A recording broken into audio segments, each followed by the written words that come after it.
Olá, seja muito bem-vindo e muito bem-vinda. Eu sou a professora Roselaine Pontes de Almeida e nessa aula vamos falar sobre as demandas do contexto escolar e como realizar a sua identificação. Vou contar para vocês o que eu preparei para essa aula, compartilhando a minha tela. Então, nós vamos aprender hoje as demandas específicas do contexto escolar, conseguindo entender de forma mais aprofundada como o psicopedagogo se insere dentro desse espaço e qual a nossa contribuição nos ambientes escolares. Em seguida, a gente vai ver como identificar demandas específicas, para, na sequência, falar sobre a construção do processo de atendimento psicopedagógico institucional. Para iniciar essa conversa, eu trouxe aqui uma imagem que mostra para nós a importância de considerar a abordagem sistêmica na atuação psicopedagógica.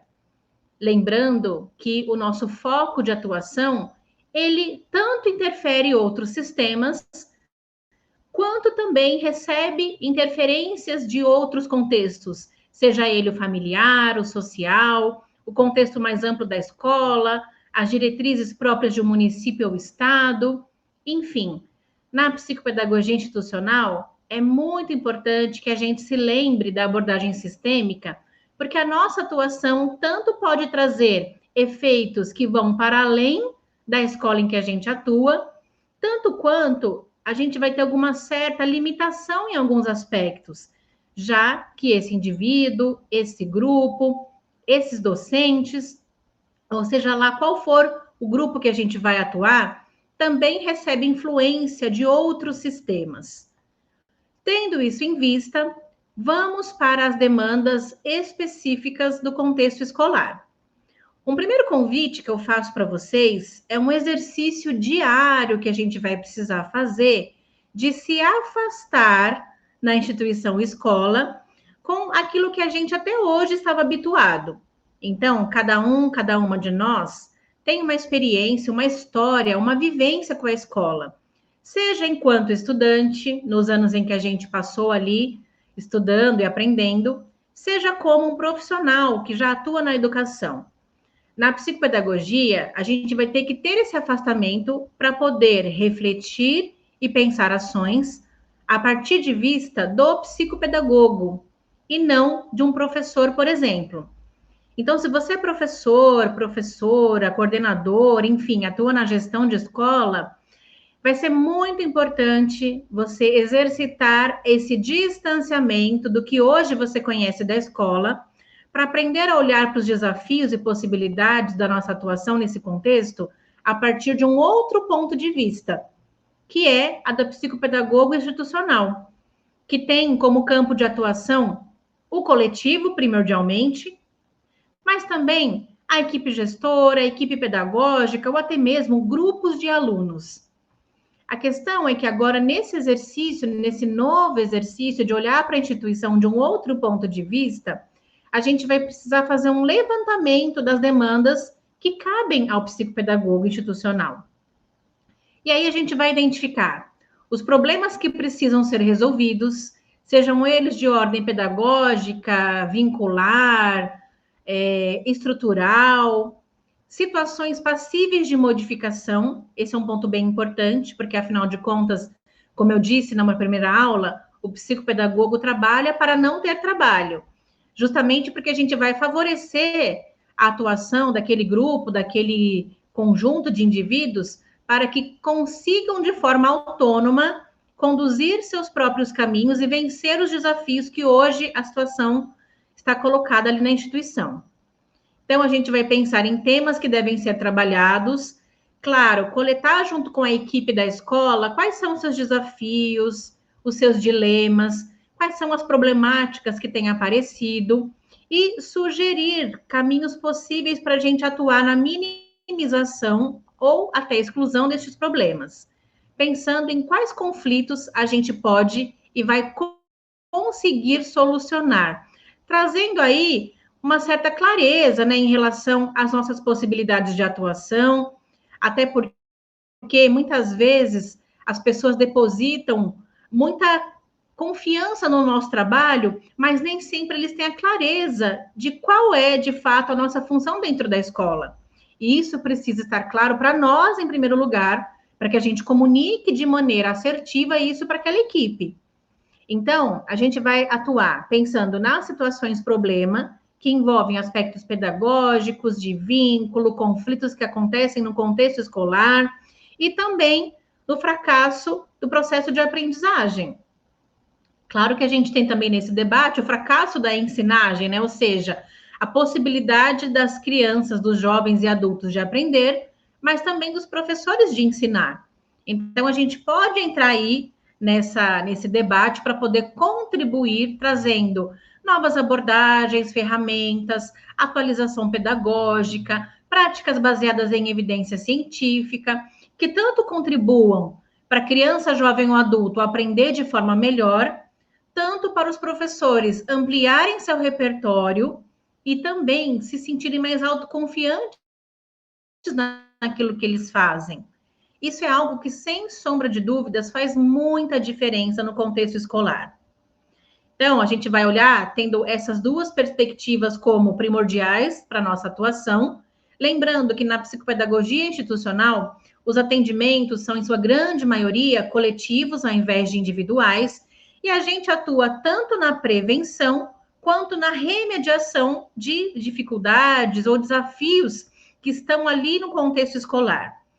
Em relação à parte preventiva, a gente vai atuar sugerindo abordagens que podem melhorar ali aquele ambiente, contribuir para que as crianças, de repente, aprendam de um jeito melhor, para que aqueles professores ampliem as suas possibilidades de atuação com mais eficácia, se atualizem em alguns temas, mas muitas vezes a gente chega no espaço da escola e já tem alguns problemas instalados.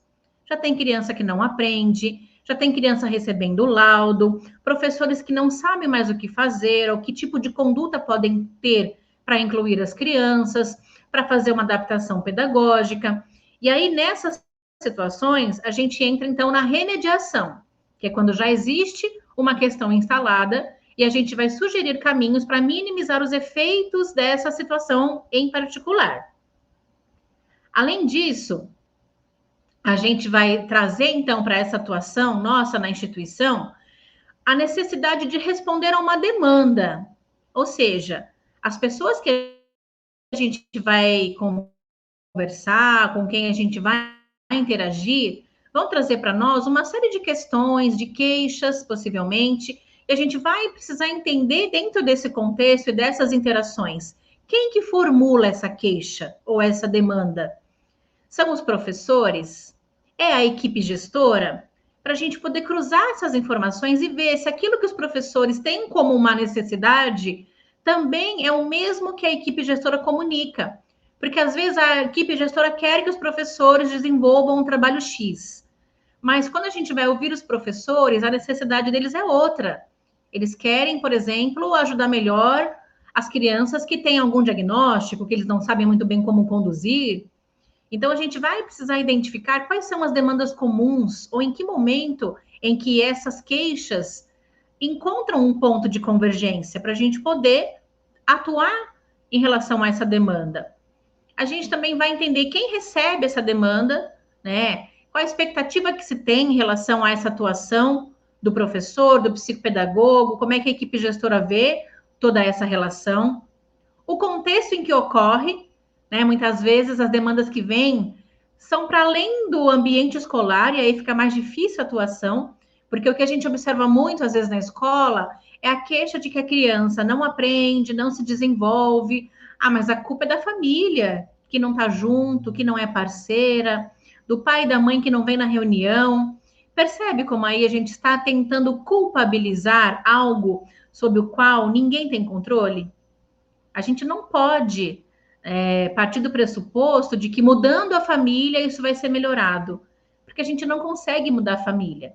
O que a gente pode pensar, é claro, é em ciclo de palestras para pais, em orientação a esses familiares, numa criação, de repente, de um contexto em que essa família se sinta mais convidada a participar do ambiente escolar, se sinta pertencente àquele espaço, Mas, de modo geral, a gente precisa atuar naquilo que a gente tem controle, certo? Ou seja, dentro do espaço da escola, a atuação dos professores, eventualmente a atuação junto às crianças num grupo de trabalho e pensando no conteúdo de que se trata essa demanda ou essa queixa.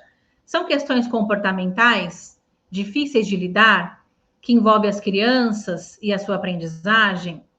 Ou não? São questões de aprendizagem mesmo, de evolução acadêmica, de conteúdo pedagógico que a criança não consegue reter, não consegue desenvolver. Ou não? Pode ser também, de repente, uma questão de conflito entre os professores, conflito de abordagens, muitas vezes professores com metodologias não tão eficazes, às vezes ultrapassadas, que entram em conflito com professores que trazem novidade, que querem desenvolver novos projetos. Então, tudo isso é passível de acontecer dentro do ambiente da escola. E o psicopedagogo vai fazer essa escuta, essa observação, uma análise, né, do que a gente percebeu, lembrando que a gente precisa olhar para os diferentes atores ali da instituição, seja ele as crianças, o professor, a equipe gestora, para identificar de fato como a gente pode contribuir ali dentro daquele espaço. Lembra que a gente falou sobre a questão da psicopedagogia, que pode ser uma consultoria ou uma assessoria dentro do espaço da escola? Independente de qual seja o nosso papel, para se responder a uma demanda, é necessário entender, como a gente falou ainda há pouco, quem formula a demanda, quem recebe, o contexto em que ela ocorre e o conteúdo de que se trata. Para a gente poder analisar, refletir e chegar numa conclusão de por que dessa demanda. É uma expectativa de quem? Da equipe da escola, dos professores, das famílias, eventualmente? Quais as necessidades ou interesses do demandante? O que essa pessoa, esse grupo de pessoas está tentando nos comunicar? Muitas vezes, essa demanda que a gente vai trabalhar, ela está mais velada. As pessoas vêm e reclamam, a gente não consegue desenvolver um trabalho, os projetos não andam, a gente não se sente apoiado, né? E, de fato, a gente vai ter que analisar com muita cautela o que a gente vai escutar e observar para identificar qual que é o real interesse desse demandante. Quais as possíveis respostas e suas consequências? Será que se trata, de repente, de uma conversa com a equipe gestora, de uma não legitimação de um cargo de uma coordenação pedagógica, por exemplo? Porque pode acontecer. Imagine você que numa escola, um professor recebe a promoção para virar coordenador pedagógico. Em muitas situações, até que a gente legitime esse cargo para esse docente, muitas vezes os professores ficam naquela situação de não seguir aquilo que o coordenador pede, não desenvolve um trabalho como deveria, porque ainda não visualiza naquela pessoa aquela nova função. E aí os projetos não acontecem, não é isso? Muitas questões que foram planejadas não são executadas. Isso gera um desconforto, um mal-estar, que tanto pode ser do lado da equipe gestora, que não percebe um avanço aí nesse diálogo, quanto também dos professores, que não se sentem apoiados, que não sentem que tem ali uma voz que pode ser ouvida e trazida ali algumas soluções possíveis para o trabalho no dia a dia. Então, responder às demandas exige processo. Não vai ser tão rápido assim. A gente vai ter que ter um tempo para observar, para analisar, fazer uma escuta atenta, adequação da resposta às necessidades do demandante. Então, a gente vai precisar ouvir as queixas e formular a demanda para que a gente faça uma intervenção mais assertiva. Então, veja que a demanda não vem pronta para nós. A gente vai ouvir várias situações, entrevistar, conversar com as pessoas daquele espaço, entender quais são os desafios que ela enfrentam, para só depois a gente formular uma demanda e lá no processo de devolutiva a gente sugerir algum caminho possível. Então, aqui eu coloquei os procedimentos para a gente entender como é que é esse fluxo de trabalho.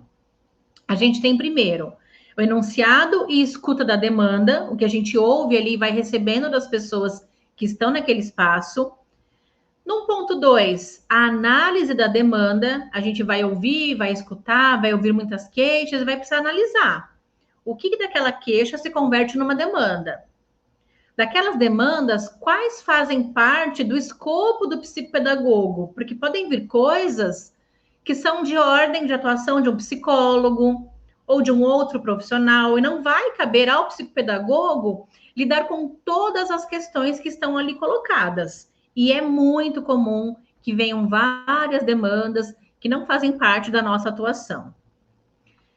Reformulação conjunta da demanda e planejamento de resposta. A gente vai precisar, então, depois dessa análise, conversar com essa equipe para entender, de fato, como a gente pode contribuir, alinhar as expectativas, para a gente poder, de forma honesta, contar sobre como a gente vai desenvolver um trabalho, o que a escola pode esperar deste trabalho, o que a gente consegue fazer naquele determinado tempo que a gente vai ter, para que não se gere expectativas demais em relação ao que a gente vai fazer. Senão, vai acontecer muita frustração.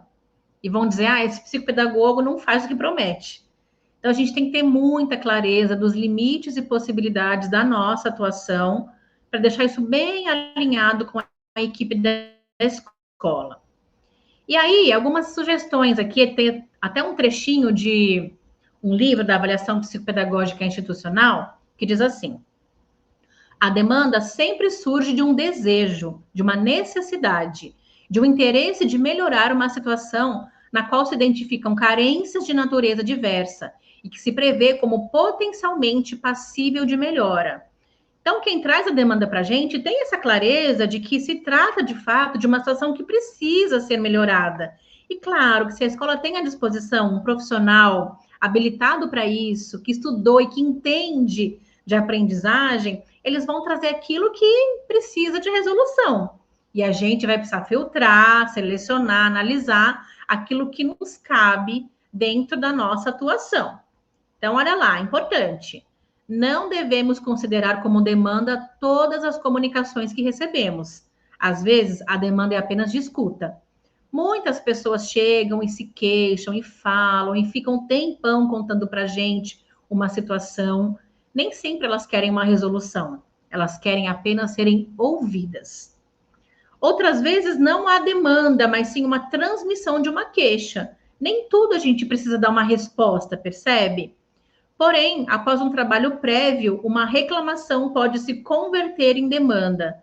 A gente, no nosso exercício da profissão, vai aprender a fazer essa análise, esse filtro para identificar o que de fato a gente vai colher como uma demanda e trazer uma resposta, ou o que a gente já vai conseguir resolver ali, tendo essa escuta atenta, acolhendo essa pessoa e mostrando para ela que a gente está ali à disposição, certo? Então, o que a gente precisa para fazer essa escuta da demanda, que é muito importante para a pessoa se sentir acolhida? Tempo e espaço adequados para a recepção dessa demanda. Então, é importante a gente ter um espaço reservado para conversar com as pessoas.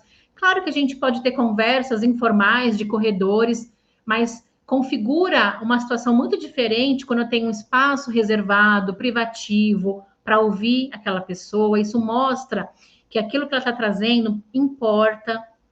Escutar atentamente o que preocupa o emissor, o que ele necessita.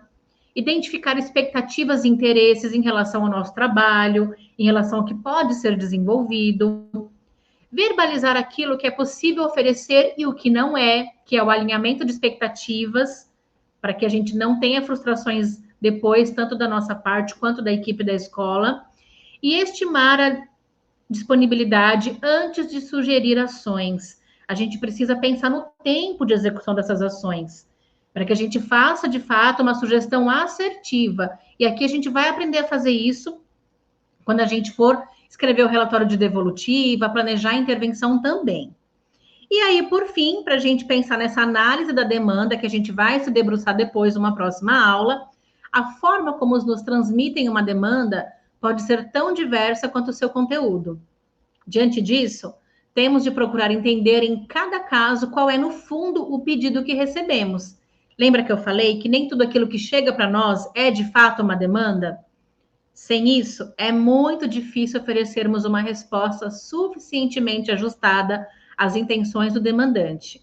Mas calma que esse olhar institucional a gente desenvolve na prática, com leitura, com atuação, em loco, dentro das escolas. Mas claro que aqui, no nosso exercício de prática, vocês também vão ter essa oportunidade de, aos pouquinhos, ir entendendo como é que funciona essa lógica. Como é que eu ouço as queixas e formulo demandas que a gente possa atender? Em primeiro momento, é importante a gente lembrar das possibilidades e limites da nossa atuação. E nessa aula, você também aprendeu a identificar as demandas específicas do contexto escolar. Espero que tenha feito sentido para vocês. Nos vemos numa próxima aula. Até lá!